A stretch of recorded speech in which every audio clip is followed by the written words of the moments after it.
సూర్యభగవానుడి భార్య సంజ్ఞాదేవి తన భర్తలోని ఆ ప్రచండమైన వేడిని భరించలేక తన మాయాశక్తితో తనలాగే ఉండే ఛాయ అనే నీడను సృష్టించి తన స్థానంలో ఉంచి తాను ఒక ఆడగుర్రంలా మారి అడవికి వెళ్ళిపోయింది.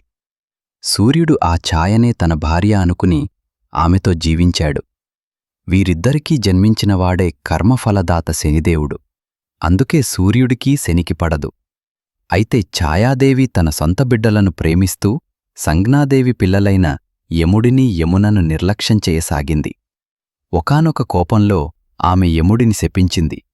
కన్నతల్లి తన బిడ్డను ఎన్నడూ శపించదని గ్రహించిన సూర్యుడు ఛాయను నిలదీయగా అసలు నిజం బయటపడింది. వెంటనే దేవశిల్పి మరియు సంజ్ఞాదేవి తండ్రి అయిన విశ్వకర్మ సూర్యుడి తేజాన్ని చెక్కి ఆయన రూపాన్ని సౌమ్యంగా మార్చాడు. ఆశ్చర్యకరమైన విషయం ఏమిటంటే సూర్యుడిని చెక్కగా వచ్చిన ఆ తేజోమయమైన పొరల నుండే విష్ణుమూర్తి సుదర్శన చక్రం మరియు శివుడి త్రిశూలం తయారయ్యాయి.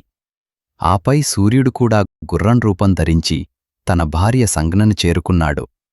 గుర్రాల రూపంలో ఉన్న వారిద్దరికీ జన్మించినవారే దేవతల వైద్యులైన అశ్వినీ దేవతలు.